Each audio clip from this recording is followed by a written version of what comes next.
చెప్పండి అమ్మా, ఎప్పటి నుంచి ఉన్నారు ఇక్కడ? నిన్న నైట్ నియర్లీ 9 o'clock నుంచి స్టార్ట్ చేస్తే టిల్ నౌ ఇట్స్ 7 అవుతుంది కావచ్చు. ఈ టైం వరకు మేము ఇక్కడే కూర్చున్నాం. ఎందుకు అసలు మీ సమస్య ఏంటి? ప్రాబ్లం ఏంటంటే యాక్చువల్గా నిన్న ఒక అమ్మాయి అంటే మా ఫ్రెండ్ వాళ్ళ పేరెంట్ వచ్చారు. సో పేరెంట్ వస్తే పేరెంట్ని హాస్టల్లోకి అలౌ చేయలేదు. అంటే వాళ్ళకి రూల్స్లో లేదంట పేరెంట్స్ని అలౌ చేయాలని. సో ప్రతి ఒక్క హాస్టల్లో ఖచ్చితంగా ఒక పేరెంట్కి ఒక అకామిడేషన్ అనేది, గెస్ట్ వచ్చినప్పుడు ఒక అకామిడేషన్ అనేది ఉండాలి. సో అది ప్రాపర్గా లేదు. అంతేకాకుండా వాళ్ళ రెస్పాన్స్ ప్రాపర్గా లేదు. మేము కాల్ చేసినా రెస్పాండ్ అవ్వకపోవడం, ర్యాష్గా మాట్లాడడం, ఇవన్నీ ఇగ్నోరెన్సెస్ లేదు. హ్యూమానిటీ లేదు. అందుకే మేము వచ్చి కూర్చున్నది. ఎటువంటి హ్యూమానిటీ లేదు. నిన్న నైట్ నుంచి వచ్చి కూర్చున్నా ఇప్పటి వరకు కూడా ఎవరు రాలేదంటే వాట్స్ ద కండిషన్ అనేది మనకి ఈజీగా అర్థమవుతుంది. అసలు ఏంటి అసలు వాళ్ళు రావడం వల్ల ఏమైనా ప్రాబ్లం అవుతుందా అధికారులకి? ఇప్పుడు మీ పేరెంట్స్ వచ్చి అక్కడ ఉండడం వల్ల ఏమైనా ప్రాబ్లం అవుతుందా అంటున్నాం మిగతా విద్యార్థులకి. పేరెంట్స్ వచ్చి ఉండడం వల్ల ప్రాబ్లం అవుతుందంటే పేరెంట్స్ చూడ్డానికి వచ్చినప్పుడు ఖచ్చితంగా అకామిడేషన్ ఉండాలి కదా. వాళ్ళకి ప్రాబ్లం అట్లాంటిది ఏం లేదు. They are unable to faces. అంతే. ఇక్కడికి వచ్చి మేము క్వశ్చన్స్ అడుగుతామని వాళ్ళు రావట్లేదు. అంతే, రావట్లేదు. అంటే కనీసం అంటే పేరెంట్స్ రానేప్పుడు వాళ్ళు ఒక స్ట్రిక్ట్ గా రూల్స్ పాటిస్తున్నారు. మీకు ఫుడ్ విషయం కావచ్చు, అవన్నీ ఏమైనా ప్రాపర్ గా పెడతారా ఇక్కడ? ప్రతిదీ ప్రాబ్లం ఉంది. అంటే ఈ ప్రాబ్లంతో పాటు చాలా ప్రాబ్లమ్స్ ఉన్నాయి. ఫుడ్ ప్రాపర్గా ఉండదు. వచ్చేటప్పుడు పోయేటప్పుడు స్ట్రీట్ లైట్స్ చాలా సార్లు కంప్లైంట్ చేసినా కానీ ఉండవు. అంతేకాకుండా బేసిక్ అకామిడేషన్ ఫెసిలిటీస్ కూడా మాకు హాస్టల్స్లో లేవు. అంతే.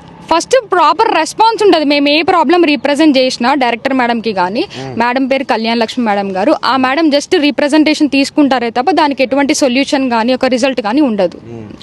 ఆడపిల్లలు నైట్ మొత్తం ఇక్కడ కూర్చున్నా కూడా పట్టించుకోకపోవడం కారణాలు ఏంటి? ఇంకా అది వాళ్ళకి తెలిసి ఉండాలి. పట్టించుకోకపోవడానికి కారణం ఏంటంటే నైట్ అంతా మేము కూర్చున్నా కానీ వాళ్ళు ఎటువంటి కన్సర్న్ చూపినప్పుడు మేము మా డిమాండ్స్ కోసం మేము ఫైట్ చేస్తాం. ఇదా ఈ రోజు అనే కాదు, ఎన్ని రోజులైనా సరే వాళ్ళు వచ్చే వరకు మాత్రం మేము లేవ్వము. ఎందుకు రావట్లేదు అంటే నైట్ మొత్తం నాటే జోక్. రోడ్ల పైన కూర్చోవడం అంటే నాటే జోక్. ఆడపిల్లలు రోడ్లపై కూర్చుంటే అది పెద్ద సమస్య ఉంటుంది. కాబట్టి వాళ్ళు రావాలి కదా కంపల్సరీ రావాలి కానీ వాళ్ళు రాలేదు. నిన్న డీన్ సార్ వచ్చారు. ఫోన్ చేపిమన్నా ఫోన్ కూడా చేయించలేదు వాళ్ళు. డీన్ సార్ వచ్చారు, స్టూడెంట్స్ వెల్ఫేర్ నుంచి డీన్ సార్ వచ్చారు. సార్ కూడా ప్రాపర్ గా ఆన్సర్ చేయలేకపోయారు. ఎందుకంటే మేము మ్యామ్ ని ఖచ్చితంగా రమ్మన్నాం. Sorry, ma'am was unwilling to come. కాబట్టి వీసీ కూడా కాల్ చేసాం కానీ వాళ్ళు ప్రాపర్ గా రెస్పాండ్ అవ్వలేదు. అందుకే మేము నైట్ అంతా స్టే చేయాల్సి వచ్చింది ఇక్కడే.